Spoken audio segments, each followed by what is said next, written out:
اسرائیل Donald Trump کو جتوانے کے لیے ایران پر کسی بھی وقت حملہ کر سکتا ہے۔ خبر ہے کہ حسن نصر اللہ کے بعد ان کے ممکنہ جانشین ہاشم صفی الدین بھی اسرائیلی اٹیک میں ٹارگٹ کلنگ میں مارے گئے۔ 30 منٹ کی لڑائی میں ایران نے $20 کروڑ اور اسرائیل نے $100 کروڑ پھونک دیا۔ غزہ اور حزب اللہ کے راکٹس تو $20,000 میں رک جاتے ہیں، لیکن ایرانی بیلسٹک میزائلز کے لیے اسرائیل کو کم از کم اسرائیلی ایرو ڈیفنس سسٹم تو بنا ہی ایرانی میزائلز کو سامنے رکھ کر۔ پانی کس طرف بہ رہا ہے یہ فیصلہ میمنا نہیں بھیڑیا کرتا ہے۔ ایرانی فتح 2 ہائپرسونک میزائلز کے کچھ ویریئنٹس کو روکنا اسرائیلی ڈیفنس سسٹم کے لیے ناممکن ہے، کیونکہ بائیڈن دا ویک اب اپنے جگری دوست نیتن یاہو سے گلے شکوے کرنے لگے ہیں کہ مدد میں نے تمہاری کی اور الیکشن کمپین تم ٹرمپ کی کر رہے ہو۔ اسرائیلی وزیر اعظم اور فلسطینی منسٹر کا مشترکہ خط ایک امید کی کرن ہو سکتا ہے۔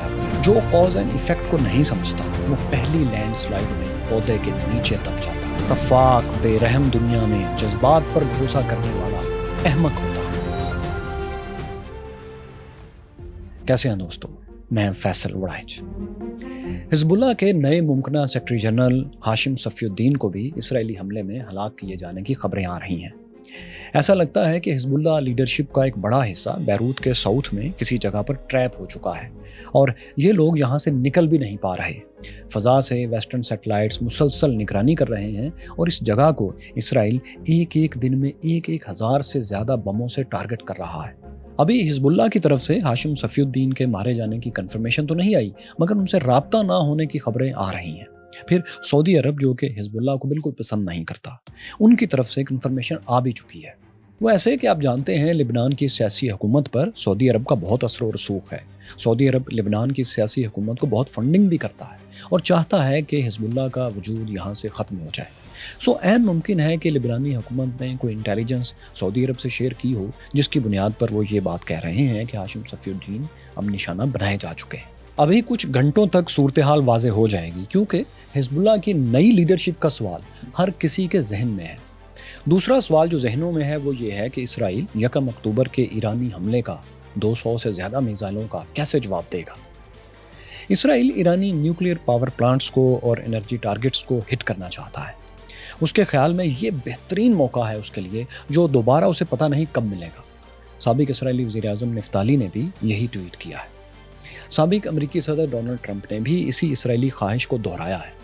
وہ کہہ رہے ہیں فاکس نیوز سے بات کرتے ہوئے کہ اسرائیل کو ایرانی نیوکلیئر انرجی سائٹس پر حملہ پہلے کرنا چاہیے اور رد عمل کے بارے میں بعد میں سوچنا چاہیے۔ وہ ایسا امریکی صدر جو بائیڈن دا ویک کے جواب میں کہہ رہے ہیں، جس میں انہوں نے ایرانی نیوکلیئر سائٹس پر حملے کی مخالفت کی تھی اور کہا تھا کہ میں اسرائیل کو مشورہ دوں گا کہ وہ نیوکلیئر سائٹس یا انرجی پلانٹس کو ہٹ نہ کرے، جبکہ اسرائیل نے اس کے جواب میں ایسی کوئی بات نہیں کی جس سے پتہ چلے کہ وہ جو بائیڈن کے مشورے کو سن بھی رہے ہیں یا نہیں۔ ہمارا خیال ہے کہ اسرائیل ایران کے خلاف کسی بھی حد تک ضرور جائے گا، کیونکہ یہ اس کے لیے تاریخ کا بہترین موقع ہے اس کے لحاظ سے، اور اگر اسرائیل نے امریکی الیکشن میں ڈونلڈ ٹرمپ کو اپنے فیورٹ کو سپورٹ کرنا ہے، جو کہ وہ کر بھی رہے ہیں، تو یہ ایک بڑا اٹیک لانچ ضرور کریں گے۔ ایسا اٹیک جس میں امریکہ یعنی اس وقت کی ڈیموکریٹ حکومت مجبور ہو کہ وہ اسرائیل کی مدد کو آئے، کیونکہ ایسا کرنے یا نہ کرنے دونوں صورتوں میں ڈیموکریٹس کی امیدوار کاملا ہیرس کو نقصان ہوگا۔ یعنی اگر ڈیموکریٹس ایران پر حملے کے لیے مدد کرتے ہیں اسرائیل کی، تو اس کی امیدوار کاملا ہیرس کے ہاتھ سے مسلم اور عرب ووٹس چلے جائیں گے، اور اگر وہ ایسا نہیں کرتی، یہ ڈیموکریٹس کی گورنمنٹ ایسا نہیں کرتی، تو اسرائیل کے حامی اور جوش ووٹرز سپورٹ نہیں کریں گے انہیں الیکشن میں، نومبر کے الیکشن میں۔ یہی وجہ ہے کہ ڈونلڈ ٹرمپ نے ایرانی ایٹمی پاور پلانٹس پر حملے کی سپورٹ کھلے عام کر دی ہے، کیونکہ دونوں صورتوں میں انہیں اور اسرائیلی پرائم منسٹر نیتن یاہو ہی کو سیاسی فائدہ ہوگا۔ موجودہ امریکی اسٹیبلشمنٹ واضح طور پر لیکن بے بسی سے دیکھ رہی ہے کہ اسرائیل کھل کر ایسی گیم کھیل رہا ہے جس میں ڈونلڈ ٹرمپ کو بھرپور مدد مل رہی ہے۔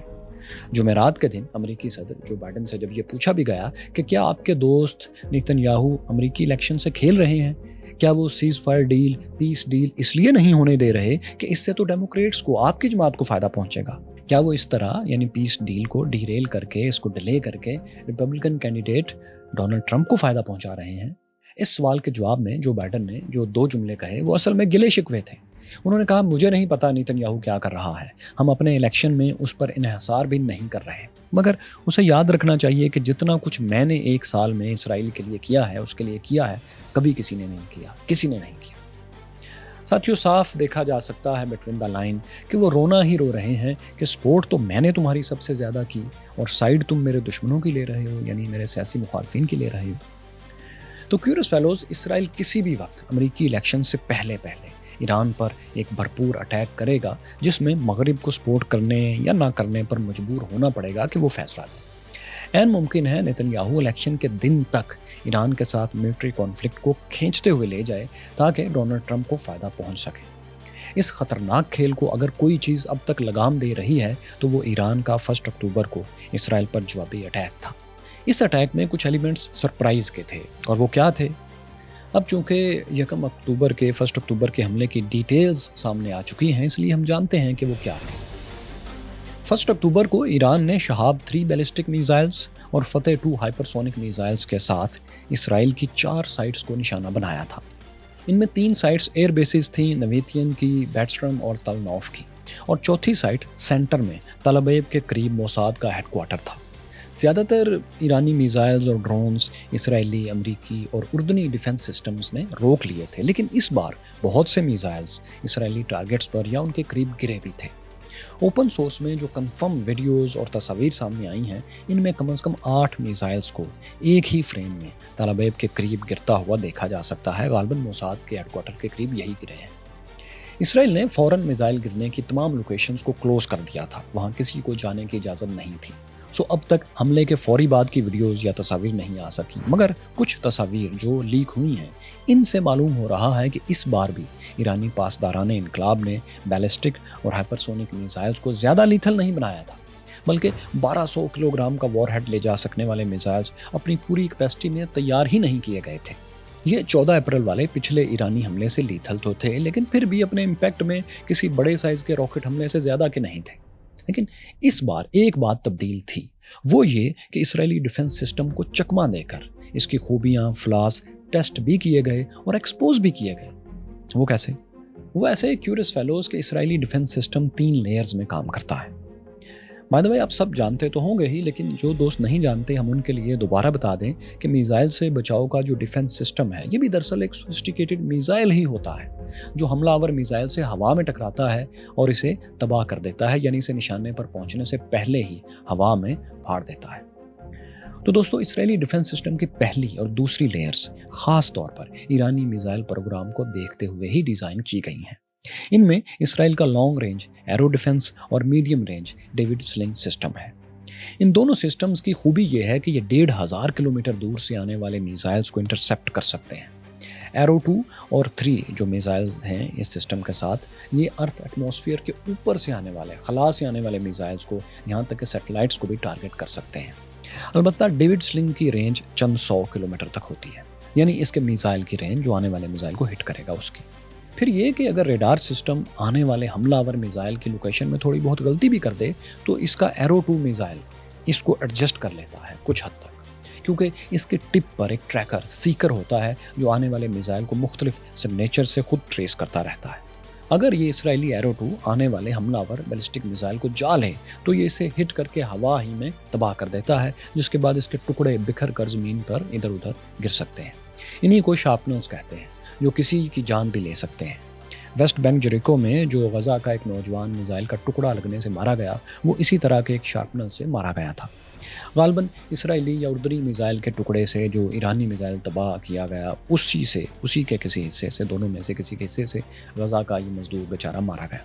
तो दोस्तों, इसराइली एरो मिसाइल्स की इन ज़बरदस्त खूबियों के साथ साथ इसमें 2 बड़ी खामियां भी हैं जो ईरानी अटैक में प्रैक्टिकली एक्सपोज हुई हैं।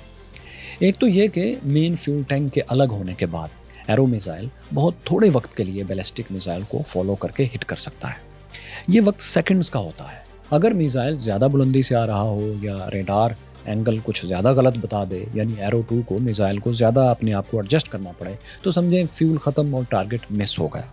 दूसरी इसकी खामी ये है कि इस डिफेंस सिस्टम का हर मिसाइल $1 से $2.5 मिलियन का है, 10 लाख से 25 लाख डॉलर्स का।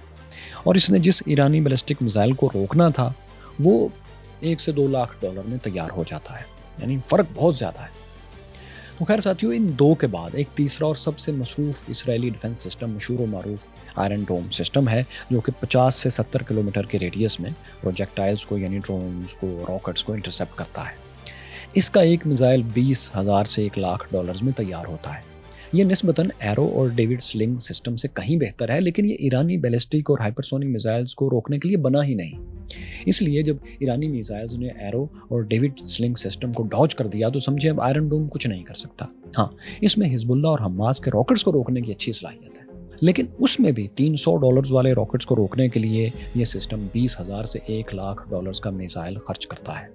साथियों, इन 3 लेयर्स में डिफेंस सिस्टम की एक मुश्तरका खामी भी है, जो कि बाय द वे दुनिया के हर मिसाइल डिफेंस सिस्टम के साथ है। वो ये कि दुनिया का कोई भी एयर डिफेंस सिस्टम एक साथ बहुत से हमलों को नहीं रोक सकता। जब एक ही टारगेट पर बड़ी तादाद में, इतनी तादाद में रॉकेट्स आ जाएं कि रेडार और काउंटर मिसाइल्स इनसे कम कैपेसिटी में हों, तो वो नाकाम हो जाएंगे। मिलिट्री ज़ुबान में हम कहेंगे कि दुश्मन ने सिस्टम को, डिफेंस सिस्टम को ओवरवेल्म कर दिया, जमघट्टा लगाकर इसे बेबस कर दिया। ईरान ने भी 1 अक्टूबर को अपने टारगेट्स पर एक हद तक जमघट्टा कर दिया था, इसे बेबस कर दिया था, ओवरवेल्म कर दिया था। जिन मिसाइल्स से ईरान ने इसराइली सिस्टम को ओवरवेल्म किया, ये 2 किस्म के थे। एक तो शहाब 3 के मुख्तलिफ वेरिएंट्स से, और दूसरा मिसाइल फतेह 2 हाइपरसोनिक था, जो कि ईरान ने पहली बार इस्तेमाल किया है, और ये एक सरप्राइज़ भी था दुनिया के लिए। शहाब 3 ईरान के बैलिस्टिक मिसाइल्स में से सबसे मॉडर्न है। बैलिस्टिक मिसाइल का दोस्तों मतलब ये कि ये मिसाइल एक ट्रेजेक्ट्री के मुताबिक जाता है, जैसे कि कौसे कज़ा होती है, एक रेनबो होती है, उसका नीम दायरा होता है, इस तरह। इसको डिटेक्ट करना और पहुंचने से पहले तबाह करना किसी भी एयर डिफेंस सिस्टम के लिए निस्बतन आसान होता है, मगर इस मिसाइल का सिर्फ एक मसला होता है रोकने के लिए कि ये बहुत तेज़ रफ्तार होता है। अगर रेडार या डिफेंस सिस्टम में ज़रा सी भी ईचमीच हो गई तो ये टारगेट का सत्यानाश कर देगा, हिट कर देगा, अगर इसका वॉरहेड पूरी कैपेसिटी में तैयार किया गया हो तो ईरान ने जो शहाब 3 इसराइल की तरफ लॉन्च किए, उनमें से कुछ वेरिएंट्स ऐसे थे जो एक से ज़्यादा वॉरहेड ले जाने की सलाहियत रखते थे। इन्हें रोकना और भी मुश्किल हो जाता है, क्योंकि ये टारगेट के करीब आकर फ्यूल टैंक से अलग हो जाते हैं और गोलों की तरह चंद 100 मीटर के मखसूस रेडियस में ज़्यादा तादाद में गिरते हैं। यानी इनकी एक्यूरेसी बहुत अच्छी नहीं होती, मगर इनकी खूबी ये है कि मल्टीपल वॉरहेड्स की वजह से इसराइली डिफेंस सिस्टम को आसानी से ओवरवेल्म कर लेते हैं, क्योंकि डिफेंस सिस्टम ने तो एक मिसाइल को डिटेक्ट किया था, मगर फ्यूल टैंक से अलग होकर ये अमलन 3 या इससे ज़्यादा मिसाइल हो गए, मतलब 1 से ज़्यादा हो गए। 1 अक्टूबर को इसीलिए इसराइली सिस्टम कई जगहों पर नाकाम रहा और बहुत से मिसाइल्स इसराइल में निशाने के करीब गिरे। मिसाइलों की दूसरी किस्म जो ईरान ने फायर की है, वो एक तरह से इसका अमली टेस्ट भी था, पहला टेस्ट। ये फतेह 2 मिसाइल थे, ईरान के most advance technological missile. Iran की हद तक बात करें तो वो इसे अपना हाइपरसोनिक मिसाइल कहता है। ऐसा मिसाइल जो आवाज़ की रफ्तार से कम 5 या ज़्यादा से ज़्यादा 25 गुना तेज़ रफ्तार रखता है। इसका वॉरहेड मैनोवरेबल होता है, यानी फ्यूल टैंक से अलग होकर ये अपना रास्ता, अपनी ट्रेजेक्ट्री भी तब्दील करता रहता है। बैलिस्टिक मिसाइल की तरह एक ही ट्रेजेक्ट्री पर नहीं जाता। ये एक मखसूस लिमिट में रहकर अपनी रफ्तार भी बदलता रहता है, जिसकी वजह से डिफेंस सिस्टम के लिए इसे डिटेक्ट करना, हिट करना मुश्किल होता है। 50-50 मामला होता है। वैसे कई वेस्टर्न एक्सपर्ट्स ईरानी फतेह 2 को हाइपरसोनिक नहीं मानते, क्योंकि उनके मुताबिक सिर्फ आवाज़ की रफ्तार से ज़्यादा होना ही हाइपरसोनिक नहीं होता। इसके लिए ज़्यादा मैनोवरेबिलिटी और एक्यूरेसी चाहिए होती है, यानी मिसाइल मुस्तकिल रास्ता तब्दील करते हुए दुश्मन के रेडार और ट्रैकर को चकमा दे सके, और फिर इसकी प्रिसीजन, इसका निशाना बहुत शानदार होना चाहिए। जबकि उनके मुताबिक ईरानी सो कॉल्ड हाइपरसोनिक फतेह 2 सिर्फ आवाज़ की रफ्तार से 5 गुना स्पीड तो रखता है, लेकिन इसकी मैनोवरेबिलिटी और प्रिसीजन बहुत कम है। ईरान जाहिर है इसको तस्लीम नहीं करता और फतेह 2 को हाइपरसोनिक ही कहता है, और बताता है कि इसके पास इसके और वेरिएंट्स भी हैं जो उसने भी इस्तेमाल नहीं किए। अगर इसराइल ने कोई हमला किया तो ईरान धमकी दे रहा है कि वो उन्हें भी इस्तेमाल करेगा और पूरी कैपेसिटी में, पूरी पावर के साथ इस्तेमाल करेगा। वैसे इसमें कोई शक नहीं कि इसराइली और अमरीकी डिफेंस टेक्नोलॉजी और attack technology, missile technology Iran से बहुत शानदार और बहुत आगे की है, लेकिन फिर भी ईरान इतनी सलाहियत ज़रूर रखता है कि इसराइल तनहा उस पर अटैक करने की हिम्मत नहीं कर सकता, क्योंकि इसके नाकाबिले तलाफ़ी नुकसानात उसे बाद में उठाना पड़ेंगे। उसे हर सूरत अमरीकी और यूरोपीय मदद चाहिए, और मुसलसल चाहिए किसी भी अटैक के साथ। अभी आप देखें कि 1 अक्टूबर को सिर्फ 30 मिनट की बमबारी से खुद को बचाने के लिए इसराइल को $1 अरब, $100 करोड़ फूंकना पड़ेगा। एक ऐसे डिफेंस में जिसमें दुश्मन ने, जैसा कि हम बता चुके, $20 करोड़ का असला उड़ा दिया था। याद रखें कि दोनों मुल्कों में लागत का ये कम से कम अंदाज़ा है। इसमें तमाम इक्विपमेंट, डिफेंस सिस्टम की मेंटेनेंस और इससे पैदा होने वाले असरात को संभालने की कास्ट किसी ने नहीं लगाई, ना को लगा सकता है। और ना ही इसमें वो इंटरनेशनल कॉस्ट शामिल है जो तमाम एयरलाइंस को कई घंटों के लिए रास्ते तब्दील करने की वजह से बर्दाश्त करना पड़े। दुश्मनी निभाना और सेटलर कॉलोनी को कायम रखना दोनों कोई सस्ते शौक थोड़ी हैं।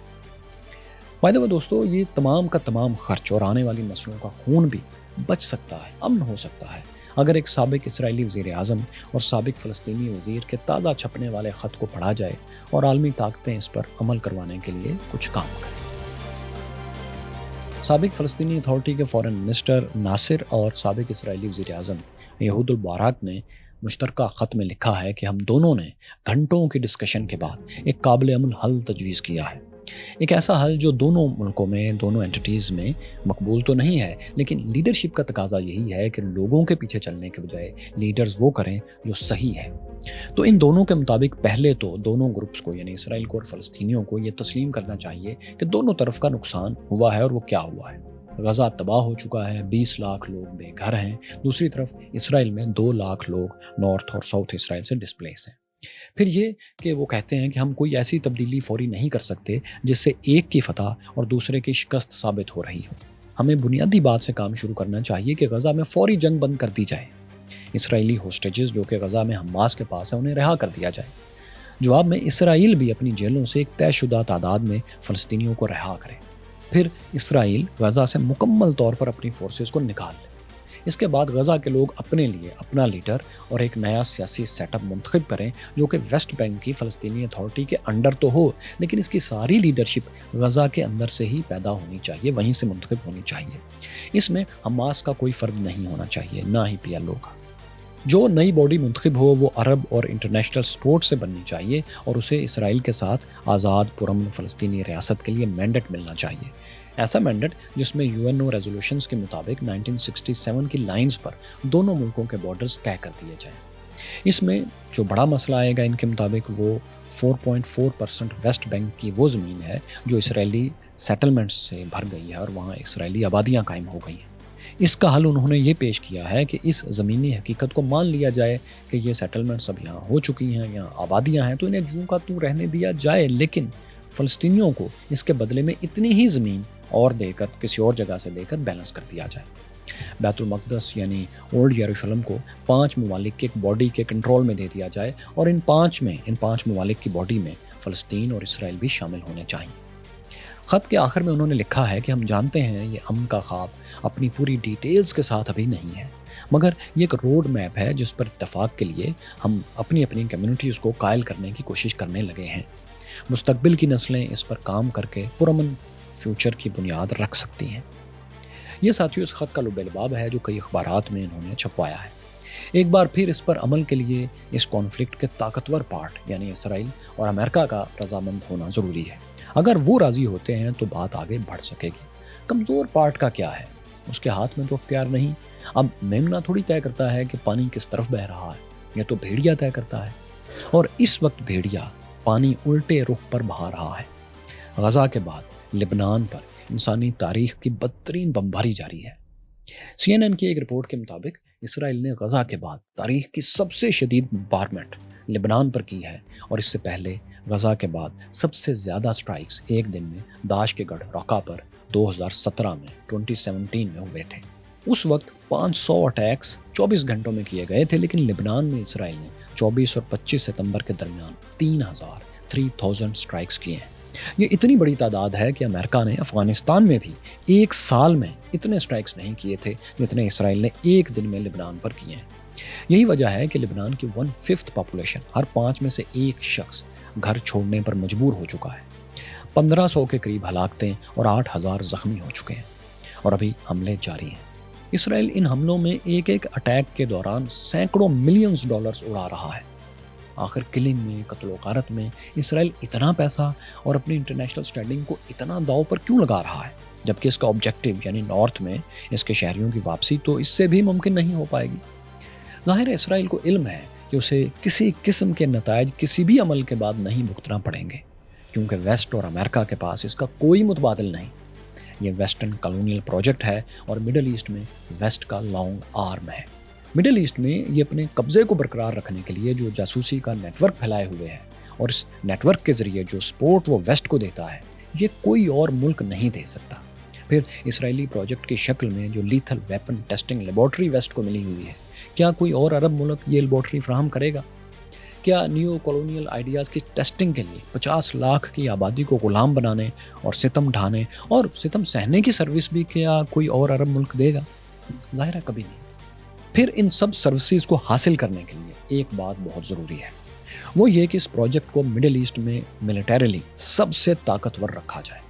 اس کو امریکن اسٹیبلشمنٹ اپنی ڈپلومیٹک لینگویج میں کوالٹیٹیو ایج کہتی ہے۔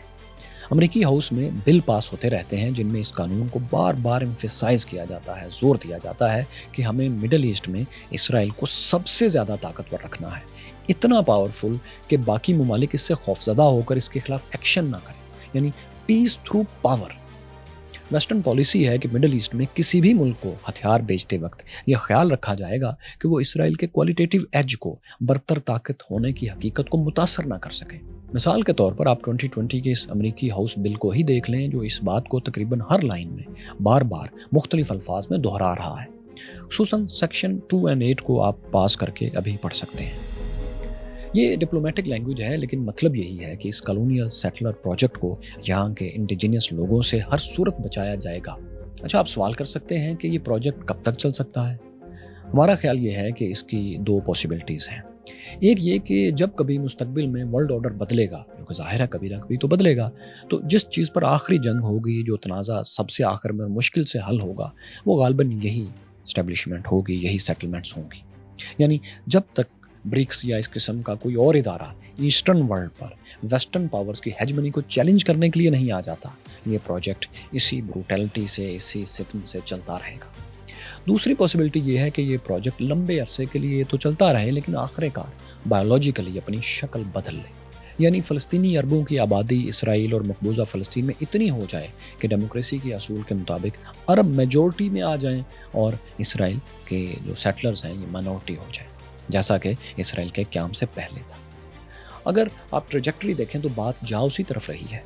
آج اسرائیل میں 70 لاکھ جوز اور 20 لاکھ کے قریب عرب رہتے ہیں، جن میں زیادہ تر فلسطینی مسلمز ہیں اور بہت تھوڑے کرسچنز اور دیگر ہیں، جبکہ ویسٹ بینک، غزہ اور یروشلم میں ان تینوں میں ملا کر 5 ملین 50 لاکھ کے قریب فلسطینی ہیں۔ اگر ہم اس پورے خطے کو دیکھیں جس میں کہ مقبوضہ فلسطین ہے اور اسرائیل بھی ہے، تو یہاں کل ملا کر 70 لاکھ جوز اور 70 لاکھ کے قریب ہی فلسطینی عرب ہیں۔ لیکن یہ آج کی بات ہے، دونوں میں آبادی بڑھنے کی ریشو کا بہت فرق ہے۔ فلسطینی عربوں کی آبادی بڑھنے کی جو ریشو ہے وہ اسرائیلی سیٹلرز کی نسبت 33%، 33% زیادہ ہے۔ جوش آرکائیو ویب سائٹ کے مطابق 1948 کے بعد فوراً بعد جب سیٹلرز نے دنیا بھر سے فلسطین میں آنا اور آباد ہونا شروع کیا تو 1950 کی دہائی تک زائونسٹ سیٹلرز کی آبادی اسرائیل کی کل آبادی کا 89%، 90% کے قریب ہو چکی تھی۔ لیکن 1960 کے بعد سے 1960 کے بعد سے یہ ریشو مسلسل گر رہی ہے، اب یہ 75% پر آ چکی ہے۔ پھر اسرائیل میں جوش آبادی کا 80% سے زیادہ حصہ وہ ہے جو خود یا ان کے والدین یورپین ممالک سے یا ایسٹ یورپ سے آئے تھے۔ جو اب یہ نوجوان نسل ہے یہ اپنے والدین کی وجہ سے ان ممالک کا، یورپین ممالک کا پاسپورٹ لے سکتے ہیں۔ آج بھی 10% یعنی 9 لاکھ کے قریب اسرائیلی جوز جو ہیں وہ یورپین یا امریکی پاسپورٹ رکھتے ہیں۔ اگر عربوں اور اسرائیل میں مستقل اور پائیدار امن کی کوئی صورت نہیں نکلتی تو عین ممکن ہے کہ خطے کو نئی ریالٹیز کا سامنا کرنا پڑے۔ ایکسٹریم سچویشنز میں اسرائیل امریکی اسٹیٹ کا حصہ بھی بن سکتا ہے اور مستقبل میں حالات بہتر ہوئے تو 2 اسٹیٹس کے بجائے 1 اسٹیٹ بھی بن سکتی ہے جس میں مسلم، جوز، کرسچنز اور سب لوگ برابر کے حقوق کے ساتھ رہنا شروع کر دیں، جیسا کہ ساؤتھ افریقہ میں ہو بھی چکا۔ اب آتے ہیں ساتھیوں اس سوال کی طرف کہ عرب اور مسلم ورلڈ اسرائیل کے سامنے اتنی بے بس کیوں دکھائی دے رہی ہے؟ کیورس فیلوز، ہماری دنیا، لاز آف نیچر، سب کچھ کاز اینڈ ایفیکٹ پر چل رہا ہے۔ یہ کوئی جادو یا چھو منتر سے نہیں ہو رہا۔ ایک کام ہوتا ہے نیچر میں، اس کا ایک رزلٹ ہوتا ہے اور اس پر پھر آگے چیزیں ترتیب پاتی ہیں۔ عرب ورلڈ نے اپنے سنہری دور میں 8ویں اور 9ویں صدی میں اسی پرنسپل پر چلتے ہوئے بہت ترقی کی تھی اور یہی ان کا سنہری دور تھا۔ وہ قسمت پر نہیں، اپنی تحقیق پر بھروسہ کرتے تھے۔ مگر پھر رفتہ رفتہ مسلم ورلڈ نے کاز اینڈ افیکٹ کے بجائے ایسے علماء اور فقراء پر بھروسہ کرنا شروع کر دیا جو اس کو کاز اینڈ افیکٹ کو مسترد کرتے تھے۔ وہ سمجھتے تھے کہ جو کچھ ہوتا ہے وہ پہلے سے طے ہوتا ہے، قدرت کسی قانون کی پابند نہیں ہے۔ یہی وجہ ہے کہ مسلم گولڈن ایج کے بعد آپ عظیم مسلمان سائنسدانوں کو کم سے کم اور صوفیہ حکمہ مصلحین کو زیادہ سے زیادہ دیکھتے جاتے ہیں۔ رومی، غزالی، ابن عربی اور بہت سے مسلم فلاسفر ایسے آئے جو کاز اینڈ افیکٹ کے خلاف تھے۔ وہ قدرت کے قوانین کے ہونے سے ہی انکاری تھے۔ وہ ہر بار ایک حکم کے منتظر ہوتے تھے۔ وہ میتھ اور اسپیس سائنسز پر طنز کیا کرتے تھے۔ ہم نے اس پر زیادہ تفصیل سے ایک ویڈیو سیریز بھی بنائی ہے۔ آپ نے اس کو اگر نہیں دیکھا تو آپ کو ایک بار یہ ضرور دیکھنی چاہیے۔ یہاں پر آئی بٹن پر اس کا لنک بھی ہے۔ تو ساتھیوں، جو Muslim world cause and effect کے خلاف بات کرنے والوں کو ترجیح دے رہی تھی، ان کو آگے بڑھا رہی تھی، تو اپنا ہی نقصان اس وقت کر رہی تھی۔ لیکن عین اسی وقت یورپ میں یہ تحریک چل رہی تھی کہ قدرت کے اصولوں کو سمجھا جائے اور انہیں اپنے فائدے کے لیے استعمال کرنا سیکھا جائے۔ آج اسرائیل ویسٹ کی جس طاقت کے ساتھ مل کر عربوں کو کچل رہا ہے اور عرب بے بس ہیں، اس کے پیچھے بھی ایک تاریخی علمی تحریک کا دخل ہے۔ 18ویں اور 19ویں صدی میں 18th اور 19th سینچری میں یورپین جوز میں ہسقلہ کی ایک موومنٹ چل رہی تھی۔ اس میں یورپین جوز میں یہ بحث تھی کہ انہیں یورپین علاقوں میں جہاں وہ رہتے ہیں وہاں کی آبادی میں مرج ہو جانا چاہیے، یورپین روشن خیالی کو خود بھی اختیار کر لینا چاہیے، یہودی رہتے ہوئے اپنی دنیا سے کٹی ہوئی مذہبی سوچ کو اختیار کر کے رکھنا چاہیے یا بدل لینا چاہیے۔ اب جہاں اس سوچ کے حامی تھے کہ ہمیں یہ بدلنا چاہیے، وہیں اس کی مخالفت کرنے والے جوز بھی بڑی تعداد میں تھے۔ کیا ہوا کہ یہودیوں کے یورپ میں دو گروہ بن گئے۔ ایک وہ جو اس روشن خیالی کو، یورپین روشن خیالی کو اختیار کرنے کو مذہب سے دوری سمجھتا تھا، اسے جہالت کہتا تھا، اور اس کا خیال تھا کہ اب تو ہمیں جودازم سے اور جڑ جانا چاہیے، ہمیں اس کو بچانا چاہیے اور روشن خیالی کے قرض سے بچنا چاہیے۔ اس گروہ کے نزدیک صرف توریت کو پڑھنا، تالمود، روشنا اور جیسی دوسری کتابوں کو پڑھنا اور پھیلانا ہی یہودیوں کا اصل مقصود ہونا چاہیے، باقی تمام چیزیں سیکنڈری ہیں، ثانوی ہیں۔ اس گروہ کو آرتھوڈاکس کہا گیا۔ ان کے خیال میں یہودیوں کو اپنی تاریخی کتابوں کو، ان کتابوں کی ایکسپلینیشنز کو، ان ایکسپلینیشن کی پھر ایکسپلینیشن کرنے والی کتابوں کو پڑھنے میں زندگیاں لگا دینا چاہیے، ورنہ ان کا خدا یہوہ ان سے ناراض ہو جائے گا۔ یہودی اس وقت یورپ میں جو رہتے تھے اپنی ایک مکس، ایک مختلف زبان مقامی لوگوں سے بولتے تھے جسے کہ یدش کہتے تھے۔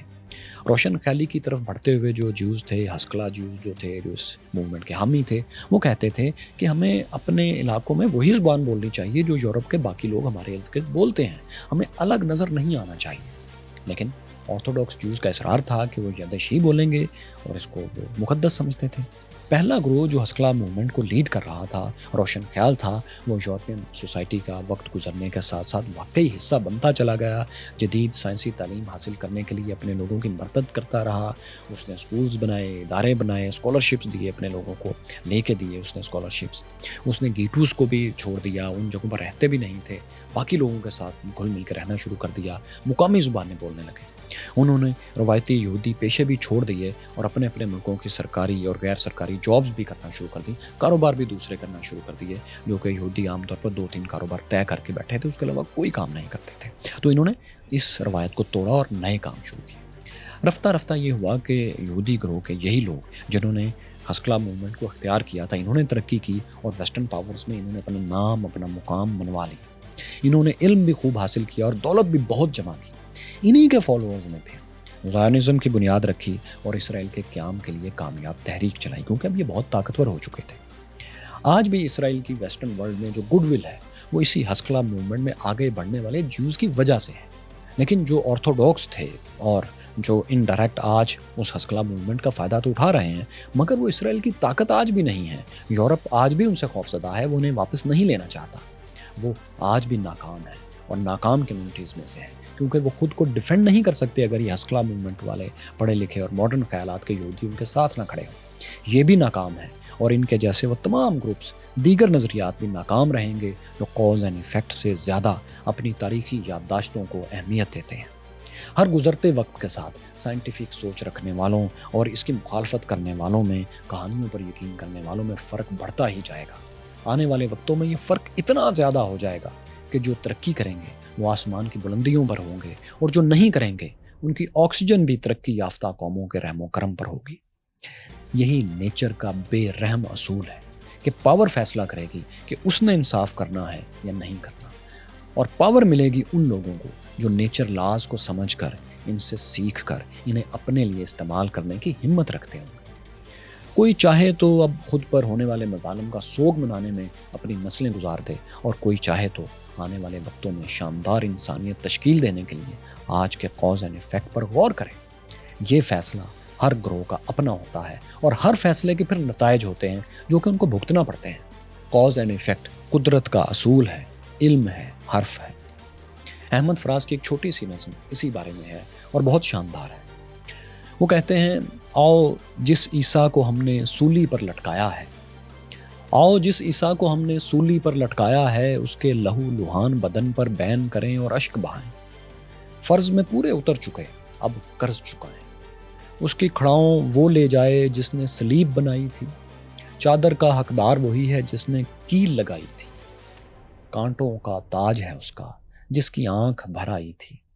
आओ अब हम सब ईसा हैं, लोगों को बतलाएं, मुर्दों को जिंदा करने का मोजज़ा भी दिखलाएं। लेकिन उसका हर्फ था सब कुछ, हर्फ कहाँ से लाएं?